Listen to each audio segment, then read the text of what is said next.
Welcome back to the Let's Be Friends podcast. With us today, we have Nate Henry, the co-host of the Blurry Creatures Podcast. This is Nate's second time on the podcast. Last time he came here, we talked about blurry creatures. We talked about CERN and the Nephilim and how the pyramids were built. This time, we're talking about something kind of seasonal. We're talking about vampires and the different kind of vampires that exist. The Blurry Creatures Podcast is a super cool podcast. They talk about fringe creatures like Bigfoot, ancient giants, the Nephilim, alternative history, and sightings of quote-unquote beings that haven't been proven yet to exist. Nate and I actually talk a lot about kind of like Nate's personal life as a touring musician. He's the lead singer of a rock band called Sherwood. I'm a musician, so we reminisce about different things from our past. We talk about the 80s, both of our favorite generation, and we get into, the different types of vampires out there. Nate shares his theory about Satan being a vampire. I share my thoughts about the concept of the energy vampire. That person who calls you on the phone and you're like, oh God, I can't answer because I can't do this right now. Or that coworker that comes by your cubicle and you duck down because you're like, I can't talk to them right now because they're going to suck the energy out of you. We also talk about a type of vampire that I've been noticing in this world, and it has to do with a touchy subject, the feminist movement. In fact, I wanted to call this episode, For a Time Like This, Toxic Feminism, but I didn't because I didn't really want to ruffle too many feminist feathers. But Nate and I do talk about Esther in the Bible in a time like this. Not at all that we call her a toxic feminist at all. She is what we would say is the picture of a beautiful, calm, feminine woman who uses her femininity to get what she wants. And we discuss my theories that I've been having recently about the feminine movement and how it's here to silence the man, all by design. And I wanted to give Nate an opportunity as a man to share his thoughts on this in a safe space on the Let's Be Friends podcast. This is a long conversation, so I put the first hour out for you right now for free. And if you want to hear the second half, where we actually talk mostly about kind of the more fringe topics, and including the feminist vampires, become a member at the Let's Be Friends podcast website. It's only $8 a month.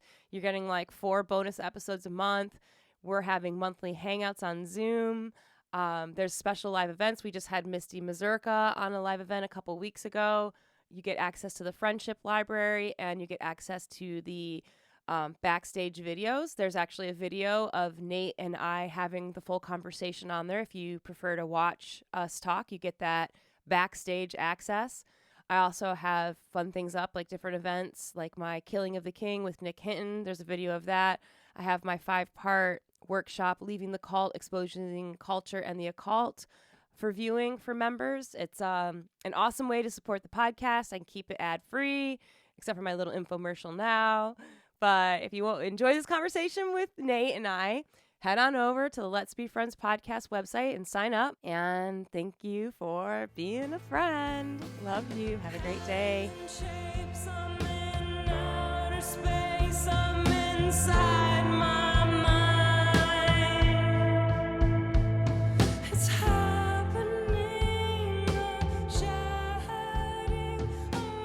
Welcome back to the Let's Be Friends podcast. With us for his second appearance, we have Nate Henry from Blurry Creatures Podcast. Nate is a father, artist, podcaster, lead singer of the rock band Sherwood, and he's seen a Wolfman in real life. He co-hosts the Blurry Creatures Podcast, which is one of the coolest podcasts out there. They talk about fringe creatures, Bigfoot, ancient giants, the Nephilim, alternative histories, and the sightings of beings that have been proven yet to exist. Welcome, Nate. How are you doing? Hey, doing great. Thanks for having me. Appreciate it. That was I don't think I've ever been introduced like that before. So, wow, that's awesome. There's a first time for everything, but this is your second time on the show, which I'm so excited to talk with you again. I really enjoyed chatting with you last time. Thanks. Yeah, I'm usually doing that to other people, so listing their accolades. So it's cool to be like, yeah, we're doing something. We're doing something with our life. You guys are. You guys are really doing something with your life. Like your podcast, hit the top Apple charts recently. That was impressive. Yeah, that was wild. This summer we had a really crazy month. a lot of Instagram influencers were sharing our stuff, and then we kind of hit I think we hit 55 in the U.S., which was bananas.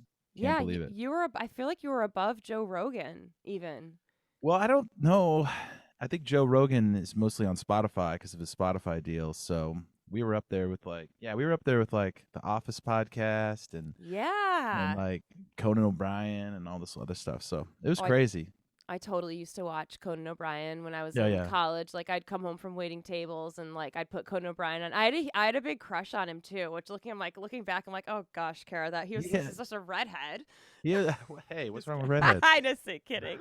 But he's just had that great self-deprecating humor, and you just couldn't help but enjoy him because he always made fun of himself. So and the way he slid on stage too. Yeah. Kind of like spin around. This tall, lanky, goofy guy. I thought he was the best of all the. I don't understand why he didn't, but you would know better than me why they choose these, even Colbert types that are just like, oh gosh, robots. Colbert's he's straight up like a robot. Like if there's a cyborg out there, like on the talk shows, it's him. And then Jimmy Fallon, when COVID hit, I remember because I was still watching like late night and stuff then more because I was, hadn't quite woken up to what's going on. And Jimmy Fallon like looked horrible. And my boyfriend and I would joke around like, dude, he looks like a drug addict who can't get his fix. And then I learned about adrenochrome recently. And I was like, oh my God, I wonder if it had something to do with that. They were all, it was, it was like we hit the last generation of like before all this crap, like the 80s kids growing up. I mean, there was like media, but some of it was controlled, but now it feels like most of it is controlled, and there's like a few voices in the middle. And I think it was the opposite when we grew up. It was like, there was some programming and there was some like obvious, controlled narrative, but for the most part, there were still people who could speak through it and do their own thing. Be creative, but as fellow artists, you can get a sense of that. You can smell that in the air, and it just feels like, man, everything's so contrived now, and like nothing's creative. And it's funny, you grow up with bands like Rage Against the Machine, and it's like they're the first band and of all these bands to be like, you need to do this, this, this, and this, and it's like comply with the machine is. And they're Rage Against the Machine, yeah. It's such a joke. It's frustrating. Like the punk rock bands of like growing up, like they're supposed to be rebelling against the system, and then they were like the first bands to say like, do what the system says, and then buy our ticket at Ticketmaster, and it's like you're just propaganda. Like Travis Barker married to a Kardashian now, like so total weird. Sellout. Yeah, that was Blink. I think Blink 182, right? Yeah, they're back. They just came back. So yeah, I went and saw them in concert the night before I took my SATs. I was like, I didn't care. Yeah, I remember I was in high school. I was like, I don't care. Yeah, I saw them once too. They were cool in the beginning, but then obviously they kind of. It's like everything that just like everything. Yeah, no, it's like a band.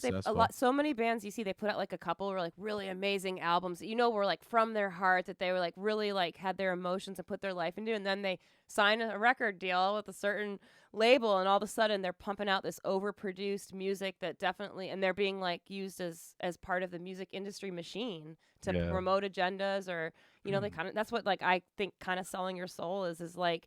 Now you have to promote what who's paying you wants you to, and in your music, and even the frequencies, how the frequencies have been changed, and the auto tuning. Like, do you, as a musician, do you listen to the radio? What do you? It was hard because there was so much music discovered when we were on the road. Everyone was always had some new band that they were listening to, so it was like this cool place to like. Not only were we playing with cool bands, but we were like hearing all. Everyone was swapping all the bands that they were listening to. And then once we stopped hitting the road and the band kind of fizzled out, I just don't have that network of people that are like, hey, have you listened to this? Have you listened to that? Yeah. But the weird thing is just like the scene isn't the same as it was when even at the beginning of the internet age. It was like, I mean, I see all these flyers for these like bands. I'm like, there's like no new bands on this list. Like these festivals are basically everything we like right in college and out of high school. Like all these bands are from like the 2000s or the late 90s. Like nobody's breaking into this, like, I don't, maybe it's just a nostalgia bill. So I maybe it's just that, but it feels like music doesn't hit you the same. It doesn't change your life the same. It's not the soundtrack to your life anymore. It's just something that's on in the background. I remember in high school one day I guess I was feeling really depressed and I just couldn't go to school. So I drove like up to school and just kept going and went for a drive and put Melancholy and Infinite Sadness on and just like listened to Smashing Pumpkins and like sat and like parked my car like in a dead end and just like felt the, the teenage angst. Like, just like music touched your heart and like really like it meant something. And now it's like I live in Austin, Texas, and a friend offered a couple like VIP passes to the festival, and we're like, oh wow, awesome. And we took a look at the lineup, we're like, oh no, I don't want to go. I don't like any of these bands. You can't even give me a free VIP backstage pass to go see Lil Nas, and I don't even know the names of these bands, like to go and they're like men wearing dresses and like butterfly symbols and like just crazy. It's all the stuff that I'm calling out in the secret societies. I'm like, I see through it all. It's really sad to see the decline of the music industry and really the entertainment industry, like the late night TV, all of this stuff, like Saturday Night Live. I have not I kind of never thought it was really that funny, but I used to like this stuff, like the old stuff a long time ago, and now it's just so obvious that it's a propaganda machine. Yeah, there was the cast there. You had Mike Myers and Chris Farley. There was living in a van down by the river. Yeah, David Spade. You had some of the greats. I can't even believe it. And there was just stupid things like, stupid skits like Toonsis the Driving Cat and like, just the dumbest stuff with, and it was hilarious, like Deep Thoughts by Jack Handey and all. Like I loved that era because it was just, it wasn't even like overtly sexual.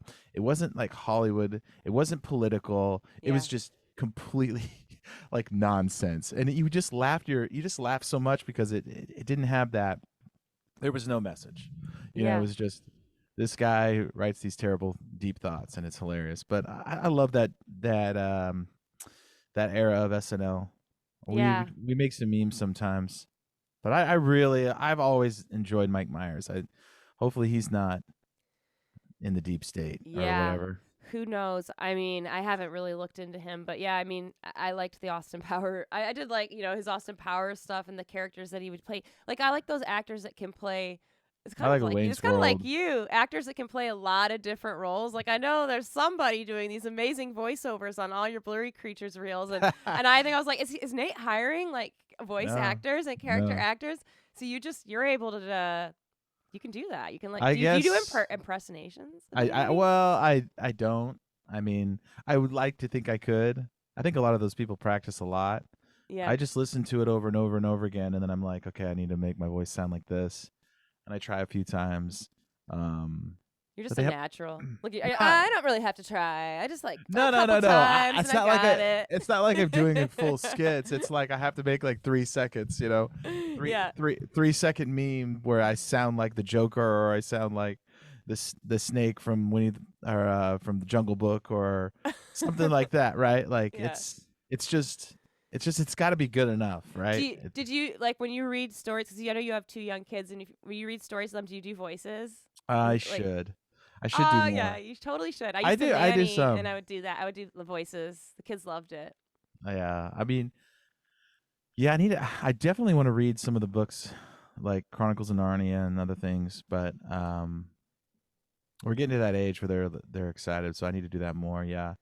Lately, it's just been like we've been running around, and they fall asleep on the couch by the time we get back inside. So most of the time, I'm carrying them, putting them in bed because they're just asleep already. I remember those memories of like being on a road trip with the family and like falling asleep in the car, but waking up as we like pulled into the garage and hearing it like turn on, and it's just like waking up as a kid like from the couch to the car was like impossible. It was like you weighed like 100 tons. So that's so sweet that you carry them to bed. Yeah, that's the only way. Sometimes it's nice as a parent because you're like, okay, they're already asleep. That's gonna be easy. Yeah, we don't have to deal with the night routine and kids just don't want to go to sleep. I don't know why. It's just how it is. It'll always be that way.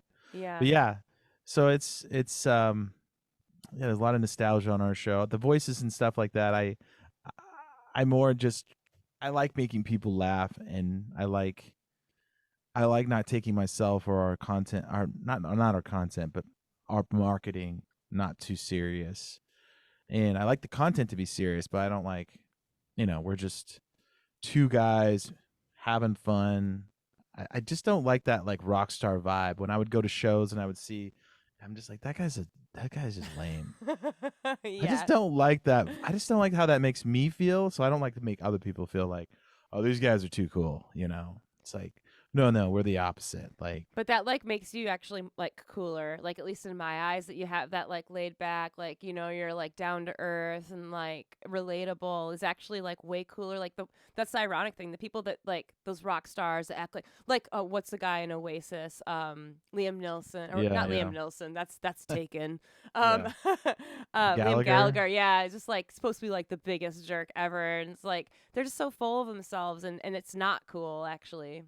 It works for some people for some reason. I love Oasis's music though. I mean, yeah, it works in the sense that like they still have a career. Yeah. But I'm not sure you actually want to hang out with those people. Yeah. I always think it's funny, when you hear the real life stories of these people back, like how they actually treat people when the cameras aren't rolling. You're like, well, duh, like. Yeah. There's not very many Keanu Reeves in the world. Like, you gotta love those, like Keanu, like how all those pictures where like when the Me Too movement's happening, everybody's like, be like Keanu, because he never like put his hand on he'd have his hand behind a woman in a picture, but it's 2 inches off or something. He's just like totally respectful. Yeah. Well, he seems like the real deal, he's just a really cool guy and rides the subway, just a normal dude. Yeah. Poor guy gets memed and everything though. I know. Like sad, lonely Keanu. Yeah. I worked as a photographer for a long time, and I used to photograph South by Southwest Film Festival, and one time I had to do like a backstage carpet, and I had to photograph Nick Offerman and Nick Kroll, both of them like one after the other. And so Nick Kroll was first, and he comes out and he's like, you get one shot and that's it. And dude, he was like 10 minutes late too. And I'm like, oh, this dude's been in there doing cocaine. Like, I can just tell. Like, there's no doubt. Like, the way he looked, and comes out, comes on the carpet, looks at me. I take one picture. He walks away. It was like the worst picture ever, because it's like, well, one off. Then Nick Offerman comes out, and the guy from Parks and Rec, hasn't had as a nice beard like you do right now. And he grabs a plunger, starts dancing around on the stage. He's out there for like 10 minutes posing for me with this plunger that he got from him, being hilarious, being super friendly. And then Wagner Mara, the guy who was on Narcos, had to come out, and I had to shoot him next. And Nick Offerman wouldn't leave, and he got the pictures with them. And I'm just like, wow, the two Nicks right after each other. It's amazing how same industry, right? Same day, same event. And one guy's like totally not cool, and the other guy is like so down to earth and normal. Isn't that weird? Like, I mean, just enjoy your life at least. I mean, you've got millions of dollars, tons of fame. Yeah. Everyone's doing things for you. Like, you should be the happiest person ever. And it just goes to show that it doesn't produce happiness the way people think it does. In fact, often it's the opposite. Most people end up dead by 27. Yeah. Whatever the curse is. Yeah, 27. Yeah. Yeah. I mean, we had a lot of those stories. I remember we played Lollapalooza one time, and that was just like the craziest day, because it was like we were backstage, everyone famous was there, and we're walking around just like we're kind of a small indie band. No one really knows who we are. But they're just like, they're treating us like we're royalty. We're getting like free skateboards, free pants, free shoes. I mean, we literally had piles of free stuff just playing the festival. Like, companies were just giving us everything. I'm like, this is the best. Like, I don't even know if we're getting paid today, but like, I just walked out with like $700 worth of free stuff. I'm pumped. Yeah. And we did an interview with Spin Magazine, and it was like us in line, and then Perry Farrell's like standing waiting to do his interview, and I'm like, this is insane. Like, what? Oh, like, we should be swapping places. Like, we should be waiting for you to get done with your interview. But it was a wild experience. Just what was it like playing on one of those big stages with a huge festival crowd like that? It's just like our biggest show, I want to say, that felt the craziest. We played a festival in Japan. was a festival called Punk Spring. Rancid was headlining, and that was crazy because I was just like, I didn't realize how many hits Rancid had. They had so many hit songs, but they were just different. They were in a different genre, but they wrote pop songs, but it was like punk, but it was like not punk. I don't know. I'm sure if you're a Rancid fan, you understand, but he was just like a great songwriter, and we're all side stage because they headlined. But when we played, it's like an airplane hangar, and I want to say there was probably like, I don't know, 10,000 Japanese kids. Wow. And it was just this huge sea of Japanese kids. And that was a whole nother, I mean, that was just like, your mind was just exploded because Japan is just so much different big in than Japan. America. Yeah.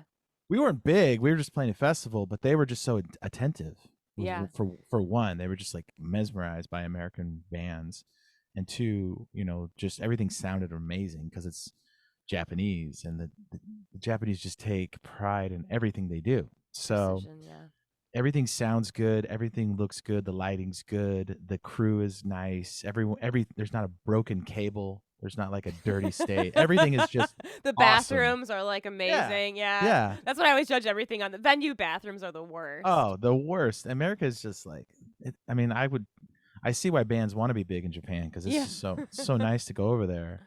They just treat you with respect. Everything's clean. I mean, you're walking around Tokyo. There's no trash cans, but there's no trash. And you're wow. Like, what does it disappear? Like, where does it go? I don't understand. Yeah. It just, I mean, and they just don't make any. Yeah. Yeah. You don't think you're going to fly to a foreign country, and that's the thoughts going through your mind is, where's the trash cans? Yeah. Where are the New York? You just throw it on the ground, Yeah. Everywhere's a trash can in New York. Yeah. No. Exactly. And so.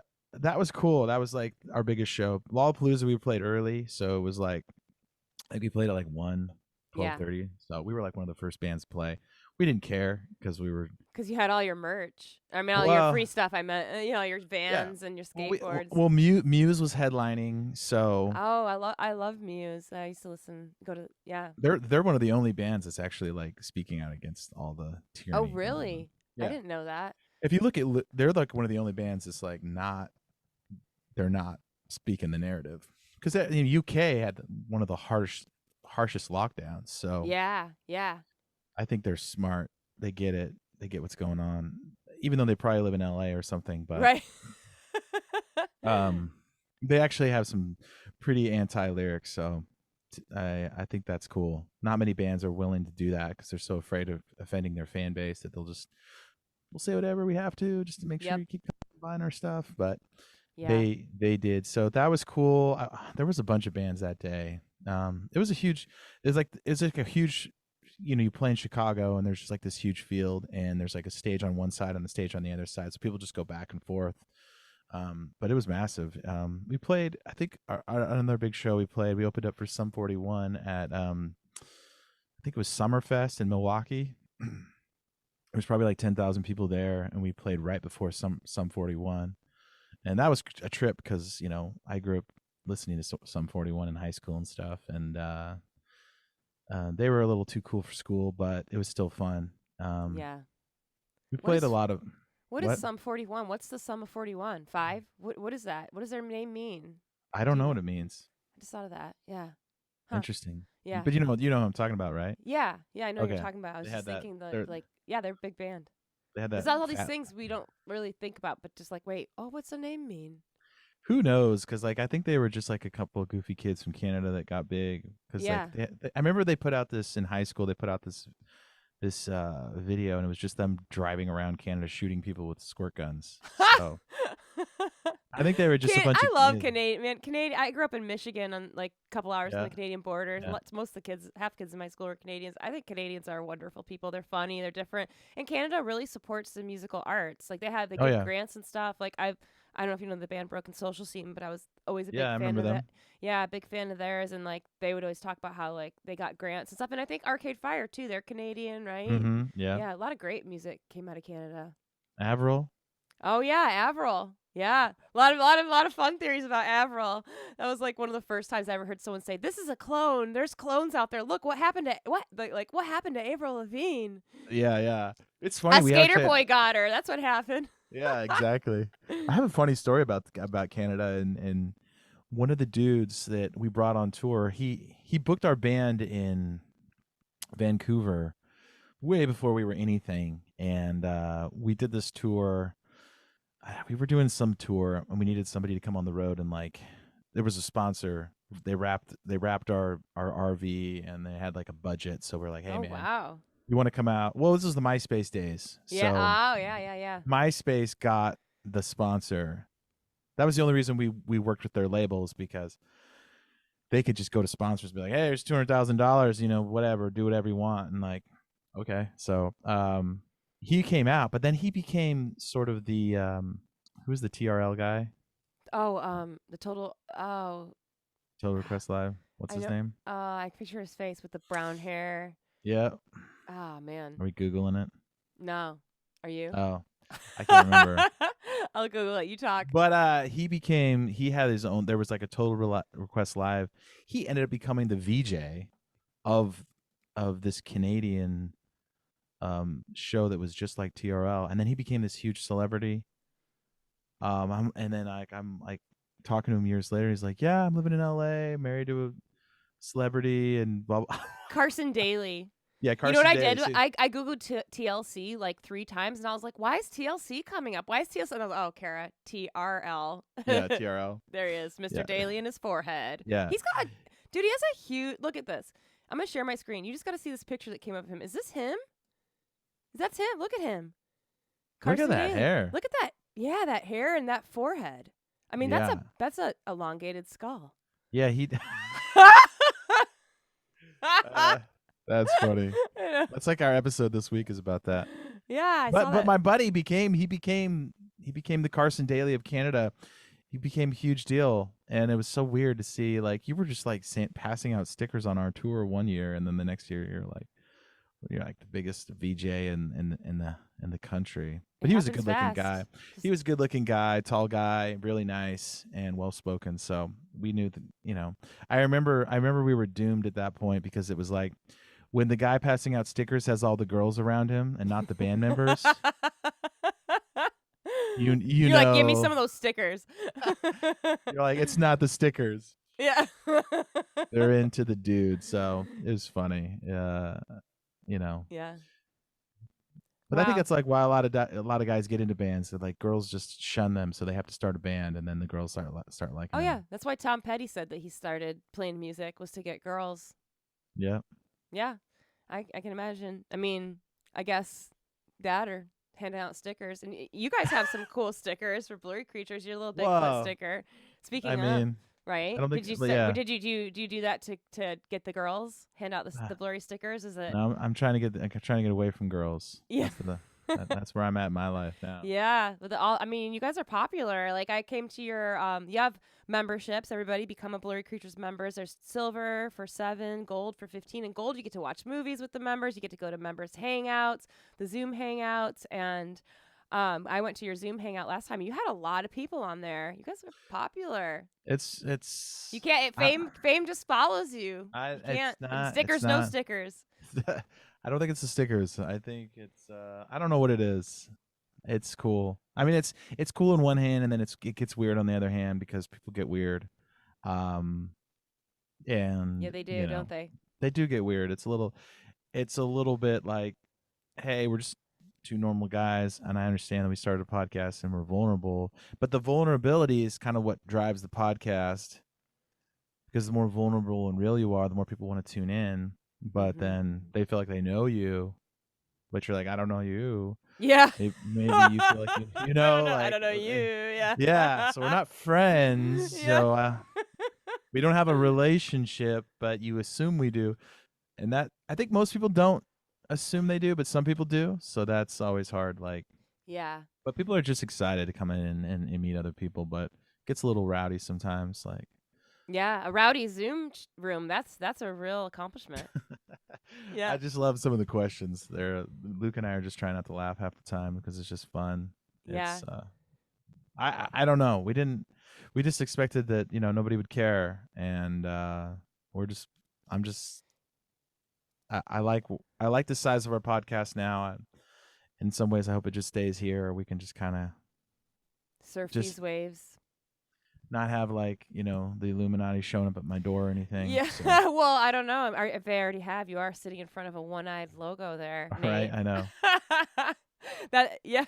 The Blurry Creatures logo, if anybody doesn't know, has Yeah. it's big. Like I think it's like I thought of it like a cyclops eye. I don't know why, Yeah. but you also say it looks like a UFO kind of in there. It's a good design. It's a good logo. It kind of looks like a moon or a planet.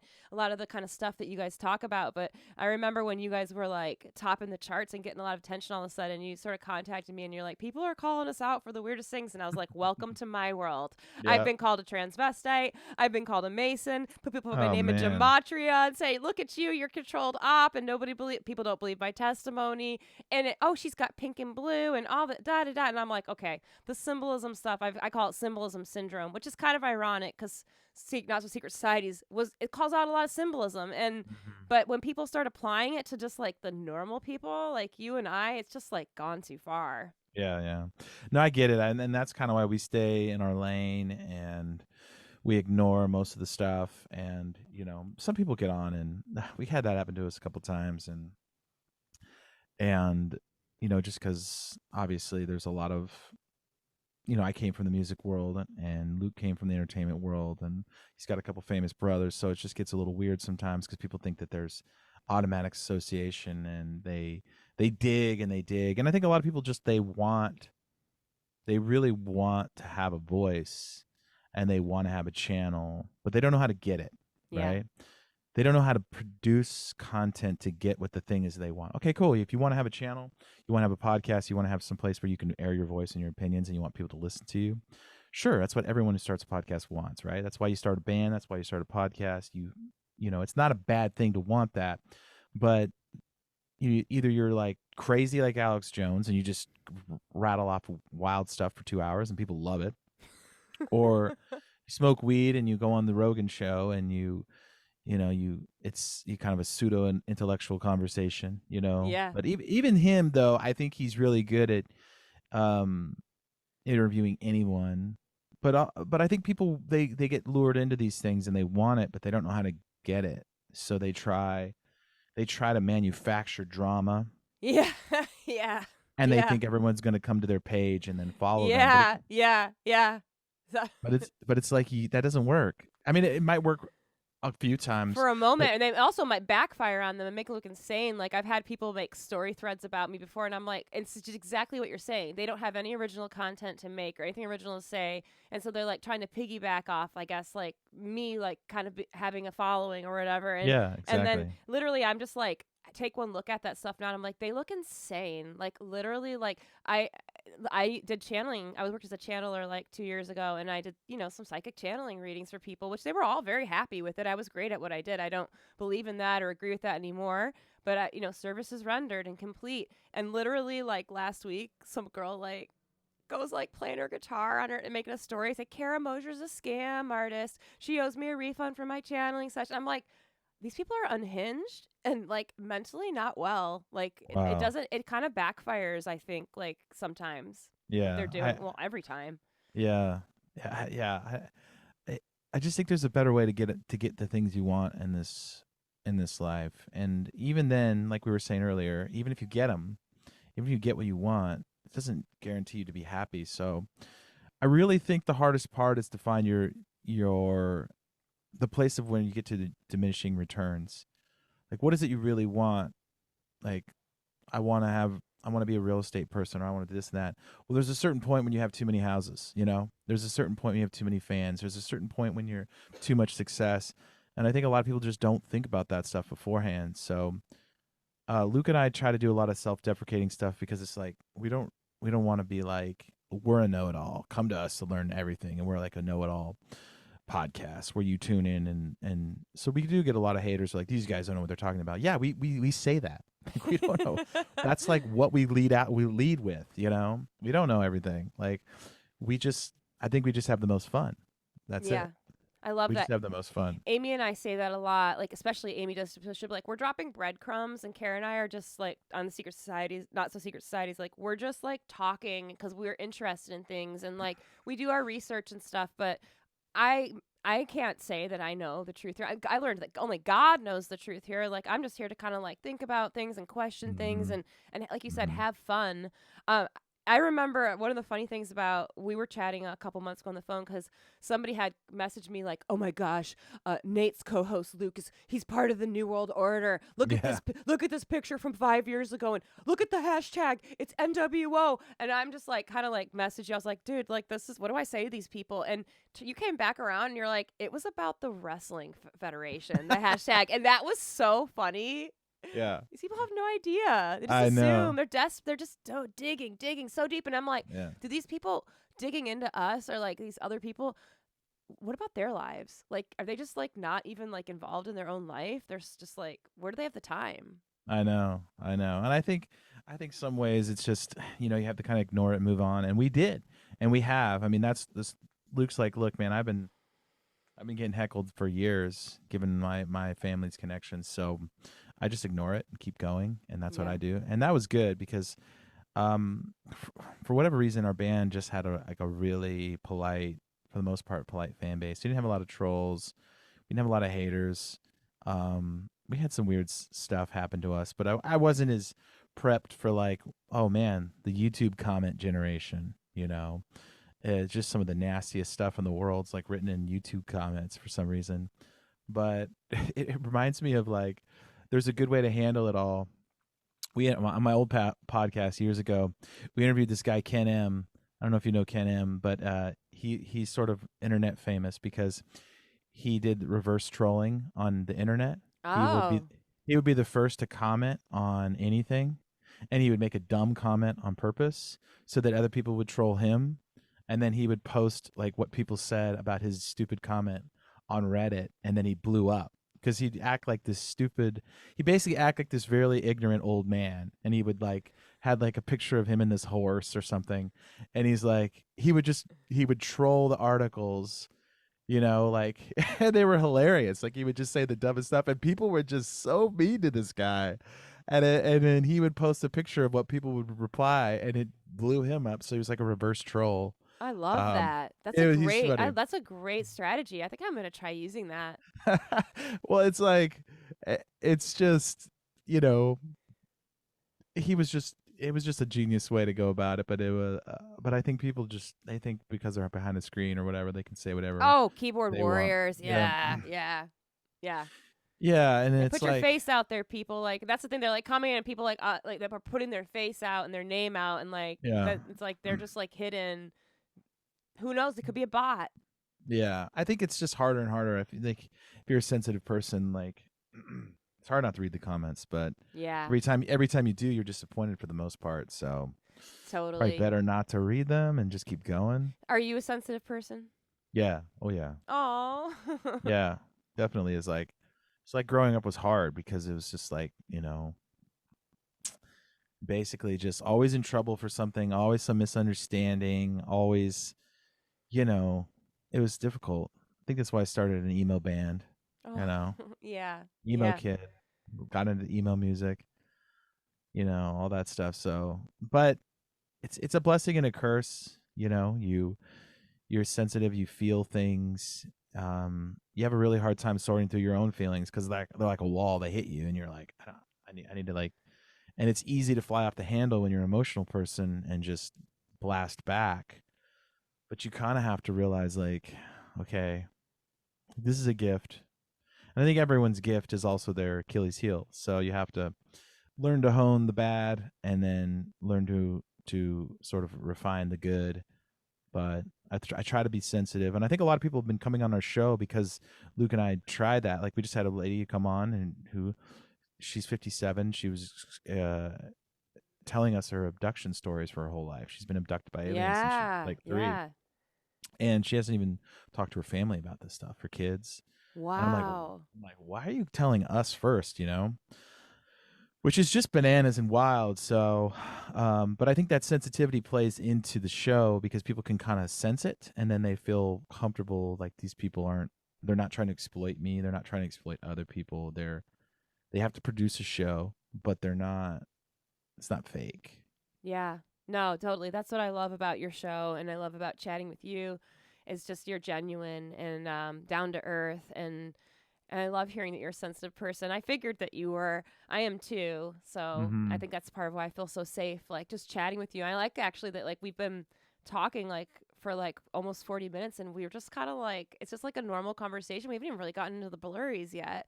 But I just like this like chatting, this real chatting, this honest, raw, like candid conversations. I think that's what's missing in this world right now, because there's so much like fake stuff, like we were saying about the late night and the way the music is, and these people just like trying to like play a role to get famous or whatever. And it's just like what people want right now is authenticity, and that's what draws them to shows like your show and to you guys. And so and you know, it's funny, we talked about that yesterday, and thank you, I appreciate that. That's cool. Like that's what I try to be, and it's hard, you know.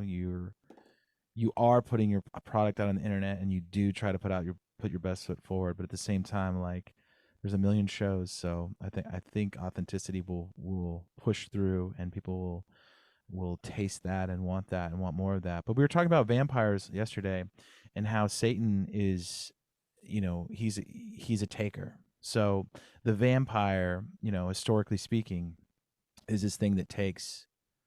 And Jesus is the opposite. Jesus is the life giver. He gives you his blood, and the vampire takes the blood, right? So you have this opposite, right? So it's the when you have found Christ and you have found Christianity, you want to become a giver. You want to become you're giving, you're life giving, you know. And the vampiric side of things is just take. It's codependency. It's I need this to survive. I'm a leech. I suck off of the life out of everything around me, and Jesus is like, I come to give life. I give it to you, you know. So that's the opposite, and that's where. So there's some vampire creature out there taken, probably an actual breed of creature. So we talked about that. It's harder to know what it is because, you know, these things are so elusive. Yeah.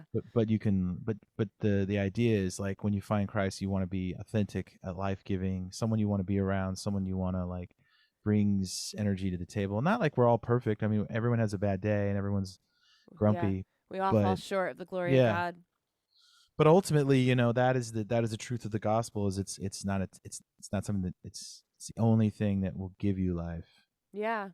The exact opposite of all these other religions, all these other gods, all these other things. Is just like they're vampires. What's in it for me? Yeah, that's interesting. I like that because, you know, like I like that you're bringing up how Satan's like a vampire and how the vampire takes the blood, and it's Satan's inverting everything because he can't create, so he's inverting what God's put out there, and God gives us life. And there are like, I like the concept of vampires, like when you think about, they take the blood, but there's also the energy vampires. Like there's a TV show, What They Do in the Shadows. Have you seen that? About like these four vampires. The guy who used to be on Adult Swim. I can't remember his name. He's in it. He's Australian. But it's a really funny show. And one of these four vampires just like live together in this house as roommates, and one of them's an energy vampire, and they'll show the scenes of him, and he's in his office at work, and he's that guy. I don't know if you've ever like worked in an office, like in their cubicles. He comes up and he's like, "Hey, starts to tell you a story, and it's like 20 minutes long, and by the end of it the other person's like just drained, and everybody knows somebody like that, you know, that's an energy vampire. And you know, and it's sometimes it's funny you say that, because sometimes I feel like I can be that way. It's like I'm a sensitive person, and I want to get to like the heart of the matter. But I don't want to like Jermaine Clement. That's who it is. Yeah, that's funny. Well, I love a good deep conversation. So I'm always looking for that. But I definitely understand the difference is usually those people are just they're filling your head with like 20 minutes of a nonsense story. Oh yeah. Like the old guy. I don't see you like this at all. Well, that's funny. Well, I definitely know, like, you know, being a friendly person, there's always someone's gonna like, you know, especially if you like know your neighbors in your neighborhood, there's always the guy that's going to call you. Like, or you like walk outside to go walk your dog and you look left and someone's like, I'm going to go right, or somebody calls you and you're like, oh, I just can't answer the phone with them right now. I can't give them my energy. Yeah. And I think that some ways, you know, I think there's a good and a bad to that, because I think if someone's going to call you and tell you real stuff, like, and be honest with you and be like, yeah, I'm going through a hard time and this is why, is different than just like, crying on the phone unnecessarily, Yeah. or just needing to emotionally. I mean, that was something that happened on the road a lot. And I had to tell a lot of people, like, you're coming out on the road with us, like, we're all tired and exhausted. So like, if you have drama, like, can you just leave it at Yeah. home for the Yeah. week? For the And then, week. yeah, like, pick it up when you get back. But like, we're not here to, like, to entertain you, or I don't know. There was always moments that just like, I particularly don't want to get in trouble with your listeners, but Oh, you just won't get in like, trouble about anything. Say sound what like you a want. jerk. But like, so a lot of girlfriends would come out on tour, and I had to. I'm like, look, we're all like, we don't have time for drama. Like, I'm sorry that you're having a bad day, but we're No. exhausted. We're trying to park the van. We're trying to load in. We're trying to get the merch set up. Like, and we need help from you. Yeah, you're here like on vacation for the week. We're Yeah, here working for the week. yeah. No, I get it. It was just like a lot of those conversations. But yeah, the vampire is something that takes. And so I think it's just a good reminder. So we were talking about that, and I think that applies to what we were talking about earlier in the conversation. It's just that, you know, um, there's a lot of people, a lot of industries, but really, when you boil it down to, like, what is Jesus actually giving to us, and how does that actually make sense, in terms of what the gospel is, and then what these creatures are, and what people can become, and what the darkness is. It's a give take. It's the opposite. It's the mirror. Is that this whole side of things is just sucking the life out of everything, and this side of things is like, we give and we keep giving. And it's like, the metaphor of, I think, the loaves and fishes. Jesus is continuing to create more. There's he multiplies, Mm-hmm. and Satan is just seeking who he can devour. Yeah, roaming around like a Yeah. lion. Yeah, literally Mm-hmm. looking at whom to devour. Be sober-minded and vigilant. Yeah, like, and they do practice vampiric, um like, they not only do they drink blood, but Yeah, they manufacture products from blood. They need people. They consume people. It's their food. yeah, And that's what the ancient giants were like as well. They would eat people. That's where cannibalism came from. In yeah. every culture, cannibalism starts with the giants, and people don't know that, historically speaking. So if there is like a remnant of a human population somewhere in some jungle who eats people, they got it from these giants that were, usually that had larger populations. And so it's a vampiric quality, and it comes from hell. So I don't know. Sorry, I didn't mean to go No, into I love it. a No, I love it. This is wild great. tangent. No, I'm just thinking about the giants and like how, they were giant and they were big, and so they eat the smaller being, which would have been us, right? That's probably like why they because they needed to eat. They Yeah. were so hungry, and then but then you think about how, like you're saying, maybe these like groups in the jungles that are still doing cannibalism. Honest, like, I mean, there's that Bite Labs company too. I don't know if you've seen that, but they're literally like recreating celebrity meat. Like they're taking the cells of certain, like Ellen DeGeneres, Kanye West, and there's literally, it's like, oh, dude, it's real. Gross. I know this is a real thing, and like you wonder like why. Okay, the giants had a reason, I guess, because they were literally so big, they just had to eat to be sustained, to not be Yeah. hungry. But then Yeah. these groups, why are these groups still doing cannibalism, do you think? Yeah. Well, I think it's because it's an occult practice, and it's just something that, their ancestors did, and I think it's Yeah, Sorry, I'm looking at your screen I know. here. I just started sharing my Celebrity screen. meat. Everyone can't That see is that. Eat disgusting. celebrity meat. This is Bite Lab. I mean, you'd think that something like this is a joke, but then you look at the website and it's like, celebrity. It all starts with your favorite celebrities. A quick biopsy to obtain their tissue sample, and then they culture it and create the meats. And so, look at these are the meats you get to pick. Do you want to eat James Franco? He's sexy. He's arty. He's artsy. Let's make him salami. Jennifer Lawrence, a different type of Hunger Game.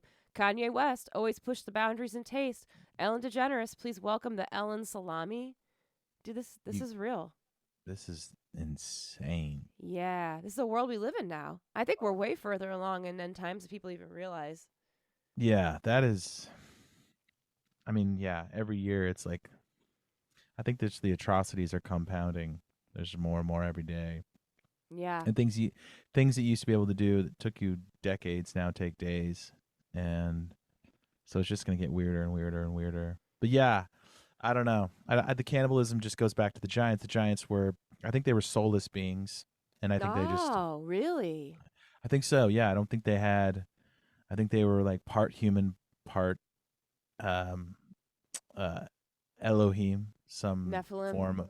some form. Well, the Nephilim would be their offspring. So they would, Oh, so the but Elohim is before the Nephilim. Okay. yeah. So there was like their fathers were purebreds, a pure Oh. Elohim, and then their mother Would was. Elohim have souls then, or no? I don't know. I don't know how that works. Like, I don't know if the crossbreed doesn't create a. I Maybe think they got the soul from the human, right? humans have souls. Humans have, we're created in the image of God. Yeah. But these hybrids, I don't think they were.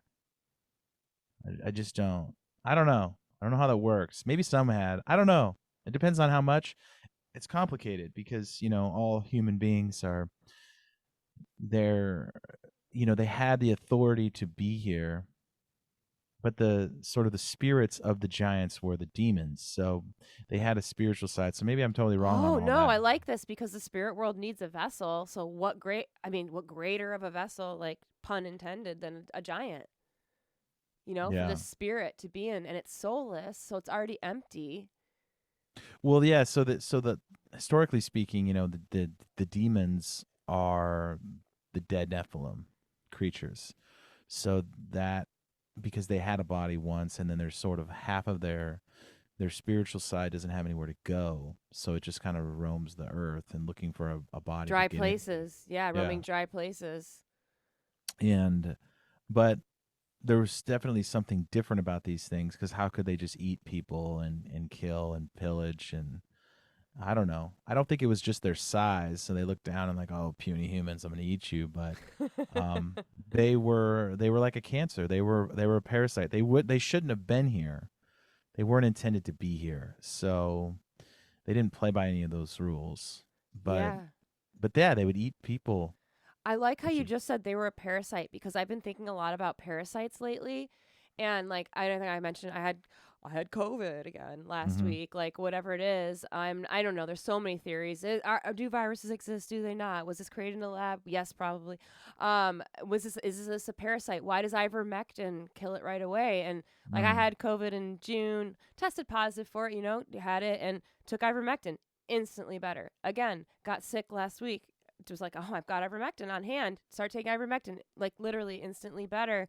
And I start thinking, I'm like, what if, I really think this was created. I do. I think this was created. I think mosquitoes were created. I think allergies were created. I think the flus were created. I don't think that God designed this world for us to be sick all the time. I think this is like weaponry being used against humanity.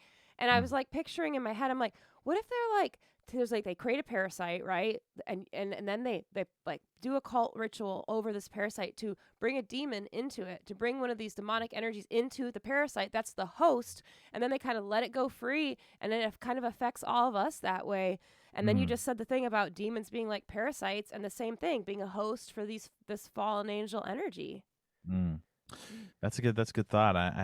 I think more of that stuff is true, and it's definitely happening. More and more of those people are sharing those stories on our show. So my own paradigm is being, expanding to make room for a lot of these crazy things that people are telling us. So at this point, anything's possible.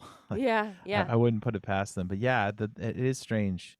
The craziest thing about ivermectin is you couldn't get it for a while there. Yeah, They wouldn't. I know. And I had a hard time just convincing people of that fact. I'm like, you have a slip to fill a, your pharmacy. You go to the pharmacy and you have a prescription. You hand it to CVS, and they go, "We don't have any ivermectin to give you." And you're like, "How's that possible? Why aren't you giving it to me?" It's just, and I would tell that to people, and they would go, "Did you take it to the other pharmacy?" I'm like, "No, nobody will fill it. Nobody will fill the script. Nobody. You had to go to compounding pharmacies to get ivermectin." Yeah. It's insane. Yeah. And people are just like, it's like you can't even tell them the basics. Like, You live in America. You go to CVS, can't get medicine that won awards. Yeah. Yeah. This is like a life-saving medication. Literally, like, and I've twice now gotten sick. The test was positive for COVID, and I'm just saying, I say it kind of oddly because I just, it just, who knows what all this is, but I had it, was sick, felt different, took the ivermectin, like I did the experiment on myself, and like instantly better. And there's zero side effects from it at all. And Yeah. honestly, I don't think it's such a bad idea to do a little dewormer. We do it to our animals all the time, but we're never cleaning ourselves out. And I get some water. I'm at a restaurant looking at just like the water pitcher they put on the table, and I'm just staring at it. There's stuff floating in it. There's stuff in everything we're eating. Why aren't we cleaning ourselves out? They don't want us to. Anything they don't want me to do, well, I want to do. And of course, Big Pharma they didn't want us to take ivermectin because they were patenting it to create Paxlovid or Paxlovid or whatever it's called, which is an offshoot of ivermectin, but guarantee it's missing whatever element cleans us out of all the parasites. That's interesting. Yeah, I think we do live in an opposite world in that sense. If they say it's bad for you, it's probably the opposite. Yeah. And whenever they delete a channel because they say it's harm, it's probably they're telling the truth, and vice versa. And it's so weird. I mean, and I try to tell this. I get blasted all the time on Facebook when I was kind of making a post the other day of saying just like part of the reason I feel like there's so much like polarization in people's beliefs is because, and this feels very similar to what we were talking about a little while ago of the opposite world, is that there are certain politicians that are being paid behind the scenes to ruin everything. That's what they're doing. They're getting paid to ruin it, but they market it all as if they're helping. Yeah. And this is why you have half the population that's so confused. You're like, no, these policies are helping. I'm like, no, they're not. They're not helping. They frame it that way. So you don't know because you think this is helping. So you're all pot committed to this whole side of things. But if you actually look at what it's doing, these cities that they actually run are horrible. These people are being enslaved. So it's just this weird thing where people can't see that everything's always going to be marketed to you in a way which makes it seem like, oh, this is the thing. This is the good thing. And it's the opposite most of the time. It's the Hegelian dialect. Yeah. Where there's like, you can be a Republican or a Democrat. You get a choice. Oh, okay, cool. I'm going to pick my choice. They're usually polar opposites. They're two sides of the same coin. They both lead to the same predetermined outcome. And that's why it's the illusion that you're making the right choice. It's like, you try to get somebody to do something for you, try to make it their idea. They're trying to like make it seem like, oh, it's duality at its finest. This is magic. And it's called the Hegelian dialect. It's exactly what you're talking about. This has been on my mind a lot lately. People, they think they're on different sides and they're on the righteous side. Black Lives Matter, White Lives Matter. You're still like pushing this agenda that's leading everybody to the same place. It's trickery. It's mind. They're messing with our minds. Yeah. Well, I think it's difficult because they infiltrate every single system. So, and I think it really comes down to like, the globalists who are trying to destroy because they want control. They want that codependency. They want to take lives. How do they do that? They control the world. What are we talking about in the beginning is freedom, right? So what do they want? They hate freedom. They don't want humans to have freedom. So they want to, but they know that humans aren't going to willingly give it up their freedom. So what do? They market it like, oh, well, give us all this stuff and Patriot Act. It's good for you. This is be a patriot. It's we'll like, knock these towers down, and then you're going to want us to look into everything to protect you. Exactly. It's the exact opposite. And it's always framed. And it's crazy how the bills are always named the exact opposite of what they do. And you can't even shake people from these dogmatic beliefs to say, this is exactly the opposite. Wake up. Come on. Like they're doing that. So I think they infiltrate both parties. But I do think there are some people that aren't loyal to the globalists that are in the Republican Party left alone. Because I think you have a lot of people coming out now. I mean, you had Joe Rogan say, I'm only going to vote Republican. You have that one famous Democrat lady who just said she's not going to be a part of the Democratic Party anymore. I think most people are waking up to this whole other side of things. Yeah, is not loyal.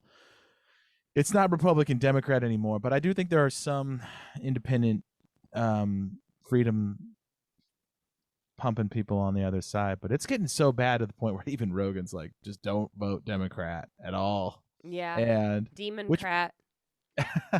which but I understand that a lot of the Republican Party is also infiltrated by, fake Yeah. Republicans who Oh, actually. it's all by design. It's the biggest deception ever. It's just littered in, like, you just don't even know. Like, you have to. That's just why I just like go to God, go to God. I just like, I don't Yeah. know. My Savior's Jesus. It's not anybody here in this world. I used to But think maybe there'd be a white hat or something, but well, I do think that in terms of politics, it's good to remind yourself that God gives human beings the freedom to govern their own affairs. If you think about it from biblical standpoint, God isn't like down here on a throne ruling. yeah, He gave human beings the right and responsibility to that, and he let humans govern their own affairs. Sometimes you had a good king, sometimes you had a bad king, but ultimately, I think that God wants to bless a good king. Maybe he even isn't even loyal to God, but he is doing the right thing. God uses that man. That's the tricky part of Christianity that a lot of Christians don't like to talk about, because it's like, well, why do bad things happen? Well, because God gave you dominion and authority here, so he wants you to do things. He's not going to break his own rules just because they're a bad person in charge, right. right? But I do think that there are some people in America left who, while they might not be Christian, they believe in freedom, and I think that's a good thing, and I think that's something that you should get behind. And I think that that's the wiggle room there, where I'd say promote that guy. If that guy's like, yeah, I believe in family, I believe in freedom, and I believe you should be able to own your land, and yet you can eat a cow. Like, that's a good thing, right? Like, Yeah. and all these things are being attacked. You shouldn't be able to own land because of global warming. You shouldn't be able to eat cows because of global warming. It's like, all this, you sheep bugs and all this other junk they're pushing. It's like, it's stupid. Why? So you're gonna have to give up your land. Why? Because you're gonna be enslaved. Then Yep. you're gonna be a tenant. You're not gonna be an owner. And the more that they can take away, the more enslaved you all are. And it's just complicated. So you have to step back and be like, is this person independent and loyal to the ideas that mankind should be free? I don't know. I'm kind of on a rant, but I think that it's sad to me that so many of my friends it's like the most brainwashed, I think, are like the upper middle class educated people, and they're mostly in cities. Dude, totally. I totally agree with you. I think about this all the time. It's the white picket fence middle class Yeah. people that just think, sorry, I'm going to say their shit don't stink, and they Yeah. got their doctorate degree or their master's. It's like, oh, cool. You want to brag to me like that you've been indoctrinated and you Yeah. paid a lot for it, and you're now in this probably debt system too, like for your house and your things, and like even the whole feminist movement, and like I was like definitely like kind of bought by that, tricked by the feminist movement as a woman. Like, I didn't, I'm 40. I was like, I don't want kids. I'm going to have a really powerful career, and I'm going to make a lot of money, and I'm just going to do Mm-hmm. my thing, and I'm going to wear my suits and da da da, and I'm never going to get married. And then all of a sudden I start learning about the New World Order, like agenda, like destroying the family unit, and like that men and women do really have their roles in this world. I start studying the Bible. I read like, even First Timothy 2:11 says, "Let the woman learn in silence with all subjection, but I suffer not a woman to teach, nor to usurp the authority over the man, but to be in silence." And that kind of thing would have infuriated the feminist in me. But now I see that I'm like, this was an agenda to silence men, because women really, we have our different roles. Like, women have the womb, we have the babies. A man cannot have a baby. A man is like the protector, like he has that role. It was Eve who was deceived by that snake. She's the one. Mm-hmm. And I see, like, in the New Age movement, having been tricked and coming out of that, like, it's really women in there trying to do magic, trying to manifest, trying to do divination, witchcraft. And I think that I look at, like, the kind of role that, like, we were talking about this in an event I had for Let's Be Friends last night, and actually you came up, someone was talking about loving you in your podcast, and I was like, I'm talking to Nate tomorrow, I'm going to talk to him about this. But this man came up and he was talking like, we need more men's voices out there. Like, they were saying, like, they liked, the you guys have a man's voice and you're out there and talking. Like, it's almost like this feminist movement was really put out there to, like, silence men. But when you look at biblically, and this would piss the feminine movement off, they're pastors. Women are supposed to listen to the man. Like, that doesn't mean they're not equal or they're not whatever, but we have our roles. And the woman's really like the mother and like the nurturer and kind of the carer and all that. And And it's like, if we silence the men with this feminist movement, we make it so that, no, you can't talk. Let that woman talk. Let's listen to her. But these women are like literally like probably practicing divination, probably helping bring in the spirit world and doing these things that like Eve did with the original sin. Same story, nothing new under the sun. And if they're silencing the men and not letting you guys have a platform to talk and listen and play the role that God gave you, it's just like a kind of like seeing over the agenda. And so I was just wanted to kind of hear your thoughts on, do you feel that men are being silenced? What do you kind of like, this is your place to talk and feel free and comfortable. Like, don't, you kind of get what I'm getting at? Yeah, no, I have a lot of thoughts as I was listening to you. I feel like there's like we were talking about a little bit earlier. There's ways to get what you want, right? What do you want? And I think when a woman acts like a man, it's obvious. It's like she's acting like a man. She's being too masculine. She's like, I don't think Esther walks in and gets the king to save her people because she's like a dude. I think she walks in with her feminine energy. She's beautiful, but she's strong and courageous. And the king's like spares her life and saves her people because she's like a beautiful, feminine badass. You know what I mean? There's a way to be a woman and be fully woman, but men don't like women who are like a dude. I'm sorry. They just don't. That's not what they're into. So if you act like a man, you're going to be single the rest of your life. I'm sorry. Men want a woman, and they don't want to push over, but they don't want to they don't want her to just be grumpy. And I don't think women want a man who can't control his emotions, right? So a man needs to be a mountain in the storm, not be all over the place and emotional and running around and screaming. It's like, we have a crisis, we need a mountain. And that's the mountain, that's the dude in all these movies where he's just like, he's not a jerk. He's not beating his wife. He's not being an asshole. He's calm in the storm. He's like a protector. He's like Batman, he's there when you need him.